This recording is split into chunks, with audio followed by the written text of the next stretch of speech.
up, guys? Welcome back to my channel. I'm Lauren if you're new here, and welcome back to Taylor Swift Tuesday. Well, it's Wednesday. You already know that, but thank you so much for being patient with me. I woke up really sick yesterday, and so talking was just not a good situation for me. So thank you so much for your patience, and trust me, I didn't skimp it all in this video. It's gonna be a good one. If this is your first one on my channel, hi, I'm Lauren. Make sure you are subscribed to my channel.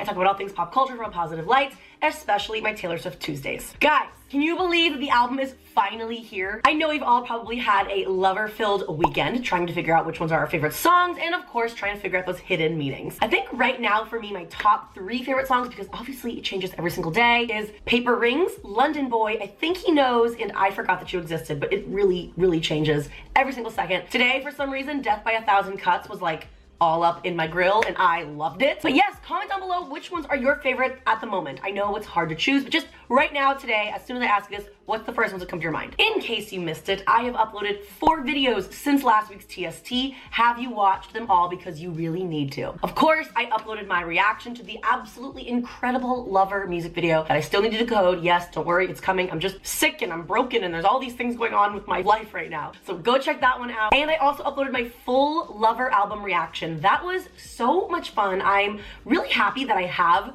my genuine first reaction to the entire album on film now, because now I get to go back and look at that forever. And I also uploaded my long lost interview with Taylor Swift's dancer, Mark Villiver. Have you watched it yet? It was so much fun. He even taught me some 1989 World Tour choreography, and I was pretty bad at it, but it was so much fun. I got it up there for you. And then of course, last night I uploaded my reaction to Taylor Swift's opening performance at the VMAs, and she slayed. Oh my God, I'm so excited for the Lover tour to happen. If that was any indication of how it's gonna go, oh my God, I'm just stoked. I know that you guys are too. So absolutely go check those out. I want to know what you think. I will also be uploading my full reaction to the live stream Lovers Lounge live stream, whatever you want to call it, that Taylor did last Friday before the album dropped. I will be uploading that exclusively to my Patreon. And what's actually really cool is as I was reacting to that live stream, I got the news that my Elle article went live. Did you know this? Guys, I'm in an Elle article. Like, Elle magazine.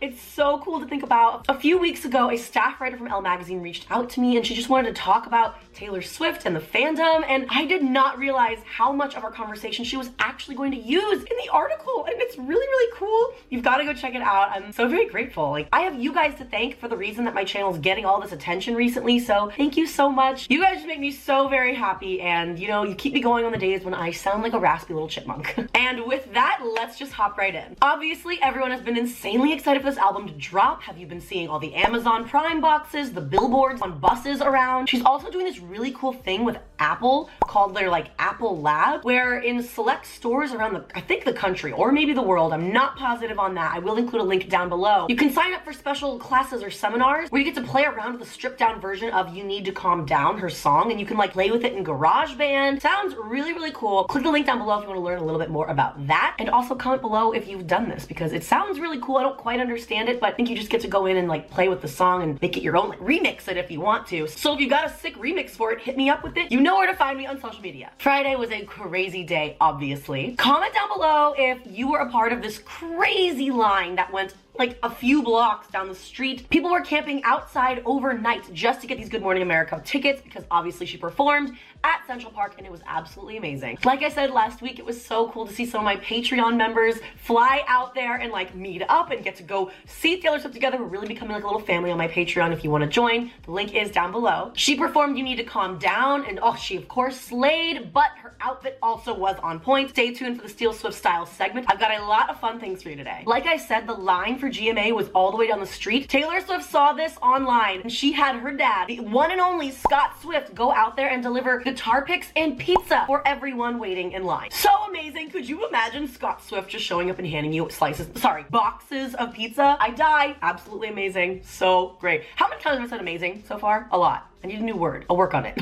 Since its release, Lover has already been breaking all the records, all of them. Public Records has reported that Lover has already surpassed $2 million in sales globally. And Billboard reported that just one day after its release, Taylor Swift's album has already logged the biggest sales week of any album in the US in all of 2019. Are you kidding me? That's absolutely incredible. It's been so awesome to just see everyone come together and praise Taylor for this incredible album. Speaking of which, Casey Musgraves is one of those people. She posted on her Insta story about Soon You'll Get Better, and Taylor actually reposted it on her Instagram. And I really wanted to mention this today because I feel like I always see headlines trying to write the narrative that Casey Musgraves hates Taylor Swift and vice versa, and I don't really get it. Clearly it's not true in the slightest. Once again, the media is trying to compare two girls on the internet who are killing it. Was that too much? Maybe? I don't know. Who knows the amount of times that I break into random Taylor Swift lyrics throughout the day. Can anyone else relate? And not only this, Scooter Braun also sent out a tweet the day that the album dropped, and here's what it says. Regardless of what has been said, the truth is you don't make big bets unless you are a believer and always have been. Brilliant album with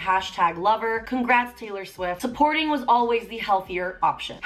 #brilliant album. #brilliant campaign. Congrats. I'm sorry. Could you hear the sound of my eyes rolling? This is just no, Scooter, no. You don't get to do this. You don't get to send out this congratulatory tweet and act like you did nothing wrong. In this backhanded compliment, he also semi-mocked Taylor when he said supporting was a healthier option, when Taylor Swift in her Tumblr letter said for a healthier option, Lover will be out August 23rd. So no, you don't get to say that. I hope you did listen to the album, Scooter, and I hope that you realized how incredibly talented of an artist Taylor Swift is and how you lost that opportunity and connection to ever work with her ever again. So whatever, done with that, and that leads me to my next topic. This past Sunday, Taylor Swift sat down with Jane Pauley for CBS's Sunday Morning for an interview. Have you seen it yet? The link to this full interview will be down below, but let's talk about it for a second. This interview gives us a really awesome look into the album and even some behind the scenes shots from the Lover music video that we haven't seen before. We see them sitting together at her home in Nashville at her piano, and Taylor even tells her that it was at that very piano that so many of her songs have been written. Sometimes she just like can't sleep, she'll get up in the middle of the night and just start writing a song. Girl, I wish I had that problem. That's amazing. We also hear an acoustic version of the song Daylight, and we hear a snippet of her original version of Lover played on the piano, recorded on her iPhone. Here's a little snippet from the interview that I wanted to show you. There's a different vocabulary for men and women in the music industry, right? Give me an example. Okay, a man does something, it's strategic. A woman does the same thing, it's calculated. A man is allowed to react, a woman can only overreact. Taylor, I think it is so badass that she talks about the different vocabulary used for men and women, and not even in just the music industry, but in every industry in the world. And then on this original video that I told you about that she recorded on her iPhone of her playing Lover on piano, at the very end, we see her like do this cute little look back with this smile when she's singing the chorus. Guys, what if this is the first time that she's singing this song for Joe? Like, that's his first time hearing it. It could be, I don't know. She does have this cute little smile, so I don't know. That's like what I like to think in my head. This interview is awesome. She even has a few choice words and faces for Scooter Braun and Scott Borchetta about forgiveness. And I really like this. She says, you don't need to forgive and forget. Everyone's all, oh, forgive, forget, whatever. She was like, no, you can move on from it and be indifferent, and you don't have to forgive or forget, which I so agree with. And I love that Taylor is serving us some savage realness. Everyone thought the Reputation Taylor was just some act that she was putting on, when really that was the true Taylor all along. That bubbly, goody two-shoe princess facade that we have been seeing for years in all of her other albums might not have actually been her idea. Maybe it was Scott Borchetta and Big Machine Records who kept her from being her true self. And now she is broken free and she's finally standing up for herself and speaking her truth and telling us who she really is. I don't need to forgive and forget. I can still remember those things and that hurt and move on from you. And what is probably most exciting about this entire interview is that Taylor Swift herself, from her own lips, revealed that she will be re-recording all of her masters from every single album. That means every single song that she's ever released, ever. I can't even believe this is gonna happen. I just got chills, to be honest with you. I really did not think that this was gonna happen. I've told you this before. I was like, I don't think Taylor would do something like that. She's doing it. I love her for this. She even liked this post on Tumblr that made me spit out my water. It's so funny. Haha, he bought her masters for millions of dollars behind her back and now she's making them worthless. Did someone say iconic? Oh my God, that's so amazing. Taylor liked that post on Tumblr. I wish I could hear the cackle that came from Taylor Swift when she liked this Tumblr post. Absolutely amazing. Savage Taylor is here and I am very much here for it. She also sat down with Ryan Seacrest earlier Tuesday morning, and this is what she had to say about recording her masters. Well, I have almost a year to plan plan and to get to things, get all my ducks in a row. I'm really gonna be listening to the fans because there are some amazing ideas that they've had. I'm always looking on Instagram and Tumblr and Twitter and seeing what they would want. For example, I wrote the song Better Man for Little Big Town, who ended up making it the #1 country song. But I wrote that originally to be on the Red album. And so the fans said, maybe she'll put Better Man, her version, on the Red album. That's an amazing idea.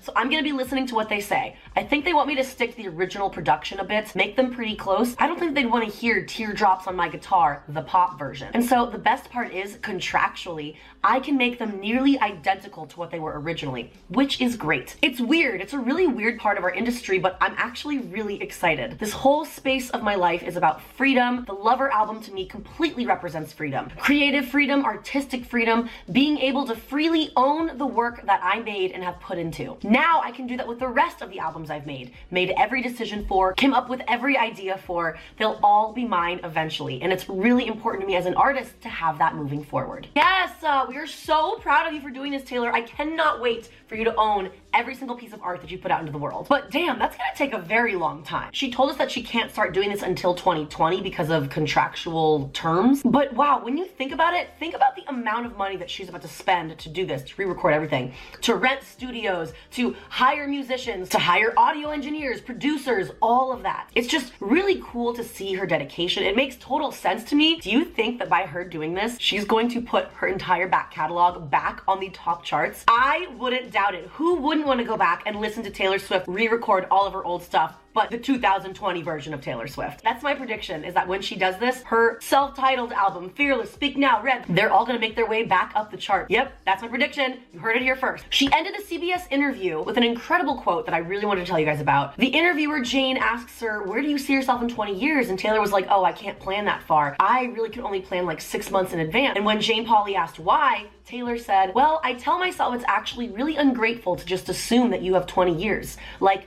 be stoked that you have today. I got chills when she said that. Make sure you check out that interview. It's down below. Of course, after you're done with my Taylor Swift Tuesday first. And then a little mini quickie story that we don't have too much information on just yet, but it has been announced that Taylor Swift will be on Saturday Night Live on October 5th. So very excited about that. I don't know if she'll be hosting or if she'll be performing. I assume she'll be performing. I wish she would host. I really want to see her back on the SNL screen. She's such a funny actress.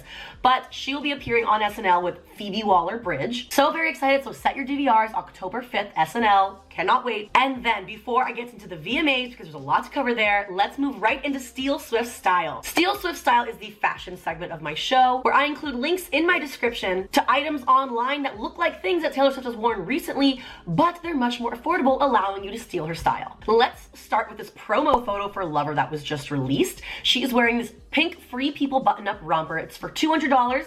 That link will be down below, as well as 2 cheaper versions of it for around $20 to $30. Love me a good romper, let me tell you. And then next up, let's talk about this incredible Good Morning America performance outfit that she wore, because I love this look so much. Anything with glitter and sparkles is always up my alley. If you are wanting to recreate this super cute outfit, I have found $18 rainbow glitter shorts and a very similar pink mesh shirt for $20. What a steal. I love that whole bodysuit mesh shirt look. I gotta rock something like this fall. And then I really like this casual summery look that she was rocking when she unveiled her Stella McCartney collaboration. I have the link below to her $100 denim shorts. Unfortunately, the yellow color she's wearing has sold out, so it will just be the regular denim style. But I also found 4 similar items for this, 2 for men and 2 for women. In men's, I found 2 types of yellow denim shorts. One is skinny fit and the other one is a cargo pant style. Both really trendy, they really caught my eye. And for women's, I found this really cute lemon denim skirt and these mustard high-waisted skinny jeans, which are just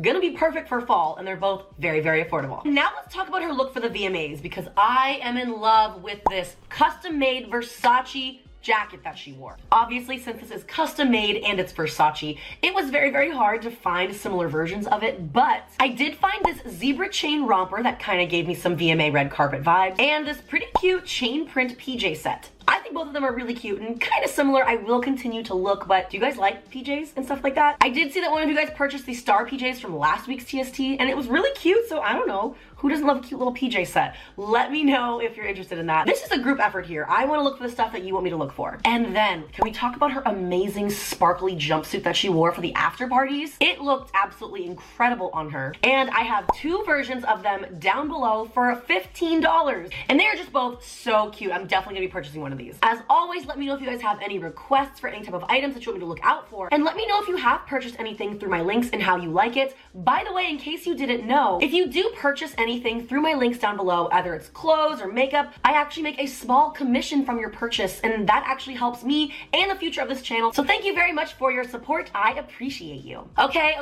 Now let's talk about the VMAs and her performance and her awards and just the whole night in general. She just looked so amazing in this look, the sparkly pink romper underneath it, the thigh-high boots, absolutely incredible. And as I'm sure that you've heard, she took home 2 VMAs, one for Video for Good, and then she also took home the top prize, Video of the Year. And to top it off, both of the acceptance speeches for both awards were epic and iconic in their own way. When she won the award for Video for Good, she invited up every single cast member who was attending on stage with her, and then when it came time for her to give her speech, she handed the Moon Man Award to her best friend and executive producer of the video, Todrick Hall, and he got to say the entire thank you speech, and it was just so beautiful. It was a really special moment. She kind of ran away from the microphone even, just to really signal to Todrick, like, this is your moment. I want you to accept this award and say a few words. Well, say a few words he did indeed. And it speaks volumes about what this music video means to Taylor and to the world. The You Need to Calm Down music video was a huge celebration of the LGBTQ+ community, and what better way to accept an award than have someone who's actually part of the community give the speech. In Todrick's speech, he talked about how as a child he felt different, and that when he was younger, people told him that he couldn't do things that he wanted to do because of that. And then, which was probably the most touching part of his speech, he said, if you are a young child out there that's watching this show who is different, who feels misunderstood, we have never needed you more than now to share your art, share your stories, share your truth with the world, no matter who you identify as, who you love. This is just such a beautiful place. Thank you so much. Oh, Todrick, this made me so very happy. I'm sure that you've seen the clips. I love it. I'm so proud of Taylor. I'm so proud of Todrick. I'm so proud that this music video is getting the recognition that it deserves. And then in her speech for Video of the Year award, the highest award of the night, Taylor Swift addressed the White House and the Equality Act, and she actually made them respond. In her speech, she said, I just want to say that this is a fan-voted award. So I first want to say thank you to the fans, because in this video, several points were made. So you voting for this video means that you want a world where we're all treated equally. And I want to thank everyone who signed that petition, because it now has 500,000 signatures, which is 5 times the amount that it would need to warrant a response from the White House. And then Taylor looks at her watch that isn't there and just goes like this to the White House, talking to you, man. And then she ended it by saying, let's show our pride by demanding that on a national level, our laws truly treat all of our citizens equally.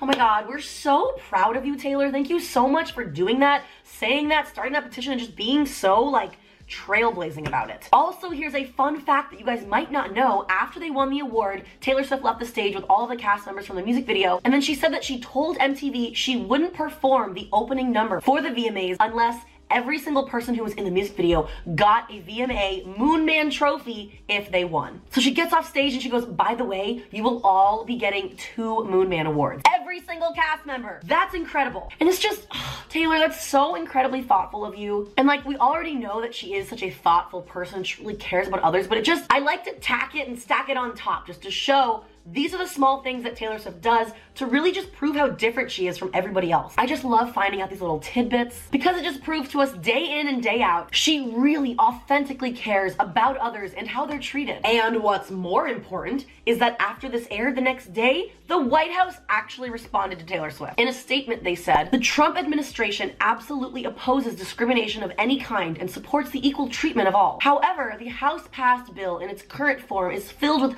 poison pills that threaten to undermine parental and conscious rights. Ugh, I don't even want to get into it. It's not a political channel, but basically the White House just said no. We won't be passing the Equality Act as it is in its current form. We'll see if they end up getting to it. But moving on from that, did anybody else see this hilarious moment that I missed that happened on stage before Taylor's acceptance speech? Apparently, when John Travolta was presenting Taylor Swift and the cast of You Need to Calm Down with the VMA, he mistaken Jade Jolie for Taylor Swift and handed her the Moon Man first for a split second. It was this cute little moment where she's like, that's not for me. I know we look alike, but no.